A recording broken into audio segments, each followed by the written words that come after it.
دوستو اللہ سبحانہ و تعالیٰ نے انسان کو مٹی اور جنات کو آگ سے پیدا کیا۔ جب اس دنیا کے پہلے انسان یعنی حضرت آدم علیہ السلام کو مٹی سے بنایا گیا تو سبھی فرشتوں کو انہیں سجدہ کرنے کا حکم دیا گیا۔ اس میں ابلیس یعنی شیطان بھی شامل تھا، لیکن ابلیس نے انہیں سجدہ کرنے سے صاف صاف انکار کر دیا، کیونکہ ابلیس کے مطابق وہ آگ سے بنا تھا اور حضرت آدم علیہ السلام کو مٹی سے بنایا گیا تھا۔ اس کی نافرمانی کی وجہ سے اسے قیامت تک ملعون قرار دے دیا گیا اور اس کے گلے میں لعنت کا توپ ڈال دیا گیا۔ لیکن ابلیس تھا کون، کہاں سے آیا تھا اور اس کے والدین کون ہیں، اور ایک جن ہونے کے باوجود یہ فرشتوں کا سردار کیسے بنا تھا اور اس کی موت آخر کیسے ہوگی؟ آج کے اس ویڈیو میں ہم آپ کو ابلیس کے بارے میں بتانے کی کوشش کریں گے۔ دوستو انفو وائس کی ایک نئی ویڈیو میں خوش آمدید۔ اگر آپ انفو وائس پہ نہیں ہیں تو انفو وائس کو سبسکرائب کر دیں تاکہ آپ کو اور بھی ایسی ہی انفارمیٹیو ویڈیوز دیکھنے کو ملتی رہیں۔ دوستو ابلیس کے والد کا نام چنیوا تھا اور اس کا چہرہ ایک شیر کی طرح تھا۔ وہ بہت زیادہ بہادر تھا، اس لیے اسے شیاطین کا لقب دیا گیا تھا۔ شیاطین کا مطلب دل دہلا دینے والے کے ہیں۔ شیاطین کو تمام جنات میں سب سے زیادہ بہادر مانا جاتا تھا، اس لیے اس کا ہر کوئی احترام کیا کرتا تھا۔ اس نے اپنی بہادری اور طاقت سے جنات کے کئی اقوام کو فتح کیا ہوا تھا۔ ابلیس کی والدہ کا نام تبلیس تھا۔ اس کی شکل ایک بھیڑیے کی شکل جیسے تھے۔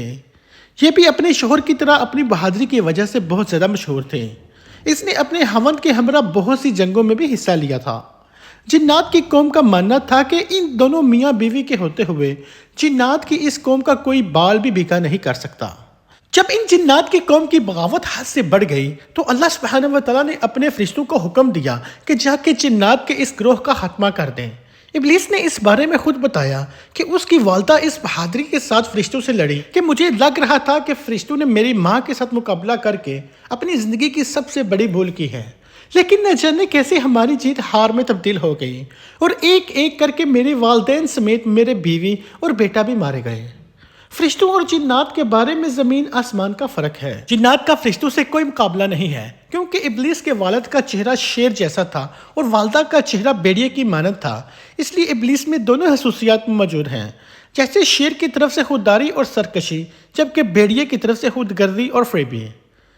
دوستو جنات اور فرشتوں کی اس جنگ میں جن جنات کو قیدی بنایا گیا ان میں ابلیس بھی شامل تھا۔ اللہ پاک نے اس کے بارے میں حکم دیا کہ اس کی اچھے سے تربیت کرو اور اسے دنیا اور جہان سمجھنے کی اور اپنے حال کے حقیقی عبادت کرنے کا درس دو۔ ساری کائنات کا علم حاصل کرنے کے بعد اسے فرشتوں کا سردار بنا دیا گیا۔ جو فرشتے اسے علم سکھایا کرتے تھے وہی اس سے علم حاصل کرنے لگے، یہاں تک کہ اللہ پاک نے اس کے درجوں کو اس قدر بلند کر دیا کہ ساتوں آسمانوں پر اس کے چرچے شروع ہو گئے۔ پہلے آسمان والے اسے عابد پکارتے، دوسرے آسمان والوں نے اسے زاہد کہا، تیسرے آسمان والوں نے عارف پکارا، چوتھے آسمان والے اسے ولی کہتے، پانچویں آسمان والے تقی کہتے، چھٹے آسمان والے حاشی اور ساتویں آسمان والے اسے عزازیل کے لقب سے پکارا کرتے تھے۔ اس نے اپنی عبادت سے خدا تعالیٰ کی بارگاہ میں اپنے آپ کو ایک اچھے درجے پر فائز کر لیا، لیکن خدا تعالیٰ کو اس بارے میں بہتر پتہ تھا کہ یہ آگے چل کر کیا بننے والا ہے، اس لیے اللہ پاک کا فرمان ہے، میں جسے چاہتا ہوں عزت دیتا ہوں اور جسے چاہتا ہوں ذلت دیتا ہوں۔ ایک دن اپنے معمول کے مطابق ابلیس ساتویں آسمان پر اللہ پاک کی ثنا میں مصروف ہو کر سیر کر رہا تھا اور لوح محفوظ تک پہنچ گیا۔ یہ وہاں دیکھتا ہے کہ اس پر لکھا ہوا ہے کہ ہمارا ایک بندہ ایسا بھی ہے جسے ہم ہزاروں نعمتوں سے نوازیں گے، زمین سے اٹھا کر آسمان تک پہنچا دیں گے، یہاں تک کہ جنت میں داخل کر دیں گے، لیکن ہم اسے ایک حکم دیں گے جس کا وہ انکار کر کے بغاوت کر بیٹھے گا۔ اس نے لوح محفوظ پر مزید اعوذ باللہ من الشیطان الرجیم واضح الفاظ میں لکھا ہوا پڑھا۔ ابلیس اس عبارت کو پڑھ کر 2000 سال تک روتا رہا کہ آخر ایسا کون بدبخت ہوگا جو اللہ پاک کے حکم کی نافرمانی کرے گا۔ اس کشمکش میں یہ اللہ پاک کی بارگاہ میں حاضر ہوا اور عرض کی، مولا بلا ایسا احسان فراموش کون ہو سکتا ہے جو تیرے حکم کی نافرمانی کرے گا، جسے شیطان کا نام دے کر اس سے پناہ مانگیں گے۔ اللہ پاک نے ابلیس کو بتایا کہ ایک ایسا بھی ہوگا جو ہزاروں نعمتیں حاصل ہونے کے باوجود ہمارے ایک حکم کی پیروی نہ کرنے کی وجہ سے دنیا جہاں میں رسوا ہوگا۔ ابلیس نے کہا، مولا میں اس کو دیکھنا چاہتا ہوں۔ اللہ سبحانہ و تعالیٰ نے ارشاد فرمایا کہ تم اسے جلد دیکھو گے۔ ہزاروں سال ابلیس اس شیطان سے ملنے کی آرزو کرتا رہا۔ اسی دوران اسے خبر ہوئی کہ زمین کی مٹی سے ایک پتلا تیار کیا جا رہا ہے جس کا نام آدم ہے۔ آخرکار وہ دن آ گیا جب حضرت آدم علیہ السلام کو مٹی سے بنا کر ان میں روح پھونک کر انہیں زندہ کر دیا گیا، اور تمام فرشتوں کو یہ حکم دیا گیا کہ حضرت آدم علیہ السلام کو سجدہ کرو۔ تمام فرشتوں نے حضرت آدم علیہ السلام کو سجدہ کیا، لیکن ابلیس نے اپنی انا میں آ کر سجدہ کرنے سے انکار کر دیا اور کہا میں اس سے افضل ہوں، میں اسے سجدہ نہیں کروں گا۔ اللہ پاک نے پھر اسے فرمایا لوح محفوظ پر جس شیطان کے بارے میں لکھا ہے وہ تو ہی ہے، تو نے میرے حکم کی نافرمانی کی، اس لیے قیامت تک تو ذلیل و رسوا ہوتا رہے گا اور لوگ تجھ پر لعن طعن کرتے رہیں گے۔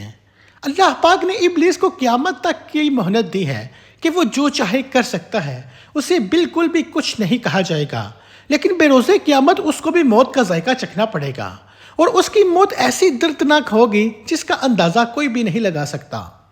اس سے پہلے قیامت کے مناظر کے بارے میں ہم آپ کو بتاتے چلیں کہ قیامت کب اور کیسے آئے گی۔ ہمارے پیارے آقا محمد صلی اللہ علیہ وآلہ وسلم نے قیامت کی چند نشانیوں کے بارے میں ہمیں آگاہی کی ہے، جس کے بارے میں قیامت مشرق کی بجائے مغرب سے طلوع ہوگا۔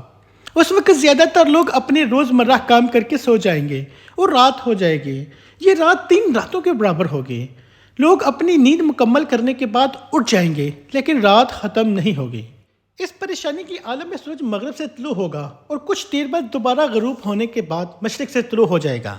قیامت کا یہ منظر دیکھ کر شیطان زاروں قطار رونے لگ جائے گا اور چلائے گا ہائے میری موت کا وقت آ گیا۔ اس کے چیلے اس کا یہ حال دیکھ کر اس سے دریافت کریں گے کہ آخر کیا وجہ ہے، آج سے پہلے ہم نے تمہیں کبھی غمگین اور ڈرا نہیں دیکھا۔ ابلیس اپنے چیلوں سے کہے گا کہ آخر کا سورج مغرب سے طلوع ہو گیا ہے، جو میری موت کی نشانی ہے۔ دوستو، آنا بن قیس رضی اللہ تعالیٰ عنہ فرماتے ہیں کہ ایک مرتبہ حضرت عمر بن خطاب رضی اللہ تعالیٰ عنہ سے ملنے کے لیے میں مدینہ منورہ پہنچ گیا، اور ایک جگہ علم کی محفل لگی ہوئی تھی جس میں حضرت کعب رضی اللہ تعالیٰ عنہ کچھ فرما رہے تھے۔ میں بھی کچھ علم حاصل کرنے کے ارادے سے وہیں بیٹھ گیا۔ حضرت کعب رضی اللہ تعالیٰ عنہ نے فرمایا کہ جب حضرت آدم علیہ السلام اپنی وفات کے وقت اللہ پاک سے عرض گزار ہوئے کہ اے اللہ پاک، میری موت سے میرا دشمن شیطان بہت زیادہ خوش ہو جائے گا کیونکہ وہ قیامت تک زندہ رہے گا۔ اس پر جواب آیا کہ اے آدم، تم موت کے بعد جنت میں چلے جاؤ گے، لیکن ابلیس قیامت تک دنیا میں اس لیے رہے گا تاکہ بروز قیامت اس نے جتنے لوگوں کو گمراہ کیا ہوگا ان کے حساب سے اسے موت کی تکلیف کو بھی برداشت کرنا پڑے گا۔ یہ جواب سن کر حضرت آدم علیہ السلام نے مالک الموت سے سوال کیا کہ آخر ابلیس کی موت کیسی ہوگی، اس کے بارے میں ذرا مجھے بتاؤ۔ جس پر مالک الموت نے ابلیس کی موت کے بارے میں بتانا شروع کیا تو حضرت آدم علیہ السلام اس کی موت کا سن کر اس طرح خوفزدہ ہوئے کہ انہوں نے مالک الموت سے فرمایا کہ بس اب اس سے زیادہ آگے مجھے کچھ نہ بتاؤ۔ یہاں تک بتا کر حضرت کعب رضی اللہ تعالیٰ عنہ بھی خاموش ہو گئے، لیکن لوگوں نے اصرار کیا کہ ہمیں ابلیس کی موت کے بارے میں بتائیں، تو انہوں نے پھر سے بتانا شروع کیا کہ قیامت کے دن لوگ اپنی عام زندگی میں مصروف ہوں گے کہ اچانک ایک بہت زوردار دھماکہ ہوگا۔ اس دھماکے کے خوف سے بہت سے لوگ مر جائیں گے یا بے ہوش ہو جائیں گے۔ اس کے بعد اللہ پاک مالک الموت سے فرمائیں گے کہ میں نے تمہارے مددگار فرشتوں کو سب سے زیادہ تمہارا معاون بنایا اور تمہیں ان سب کے برابر قوت اور طاقت عطا فرمائی۔ آج میرے غصے اور غضب کا لباس پہن کر جاؤ اور ابلیس کے ساتھ ساتھ تمام انسانوں اور جنات کی روحوں کو قبض کر کے لے آؤ۔ مجھے دوستوں، اس موقع پر اللہ پاک کے حکم سے جہنم کے تمام دروازے کھول دیے جائیں گے۔ ملک الموت اپنے غیظ و غضب کے ساتھ اپنے فرشتوں کے ساتھ اس طرح زمین پر اتریں گے کہ اگر عام لوگ انہیں دیکھ لیں تو ڈر کے مارے وہیں پر اپنی جان دے دیں۔ ملک الموت جب ابلیس کے پاس اس کی روح قبض کرنے جائیں گے تو ابلیس زاروں قطار چیخیں مار مار کر روئے گا اور ملک الموت سے بچنے کے لیے یہاں وہاں بھاگنا شروع کر دے گا۔ یہ کبھی سمندر کی گہرائیوں میں چھپے گا، کبھی زمین کی ساتوں تہوں میں، لیکن یہ جہاں بھی جائے گا ملک الموت وہیں پہنچ جائیں گے۔ ابلیس تھک ہار کر اپنی موت کے لیے مقرر کردہ جگہ پر پہنچ جائے گا۔ ملک الموت سے سوال کرے گا تم مجھے کہاں لے کر جاؤ گے؟ تو مالک الموت جواب دیں گے جہاں تمہاری وجہ سے کئی مسلمان چلے گئے ہیں۔ تو نے بہت سے لوگوں کو گناہوں میں مبتلا کر کے جہنم میں بھیجا، آج تیرا بھی حساب ہوگا۔ آج تجھے اس قدر درد ملے گا جتنا تو نے سوچا بھی نہیں ہوگا۔ تیری روح قبض کرتے وقت جہنم میں جتنے بھی لوگ موجود ہیں ان کے برابر تمہیں تکلیف دوں گا۔ اس وقت ابلیس حضرت آدم علیہ السلام کی قبر پر کھڑا ہو کے کہے گا، اے آدم، کاش تم اس دنیا میں پیدا نہ ہوتے اور نہ ہی میں معلوم ہوتا۔ جس جگہ ابلیس کی موت مقرر ہوگی وہ جگہ آگ سے دہکتی ہوگی اور جہنم کی بیڑیاں لگی ہوں گی۔ ان بیڑیوں سے ہی ابلیس کو تڑپا تڑپا کر اس کی روح کو قبض کیا جائے گا۔ حضرت آدم علیہ السلام اور اماں حوا علیہ السلام سے کہا جائے گا کہ اپنے دشمن کی طرف تو دیکھو کس طرح تڑپ تڑپ کر مر رہا ہے۔ یہ دونوں ابلیس کی حالت کو دیکھ کر شکر کریں گے اور کہیں گے، اے اللہ پاک، تو ہی انصاف کرنے والا ہے۔ تو نے آج ابلیس کو اس کی انجام تک پہنچا دیا اور اس طرح ابلیس کی موت واقع ہو جائے گی۔ دوستو، امید کرتا ہوں آپ کو آج کی یہ انفارمیشن پسند آئی ہوگی۔ ویڈیو کو لائک اور شیئر ضرور کریں گے اور اپنی رائے کمنٹ سیکشن میں ضرور دیں گے۔ میں ملتا ہوں آپ کو ایک ایسی ہی انفارمیٹیو ویڈیو کے ساتھ، تب تک خدا حافظ۔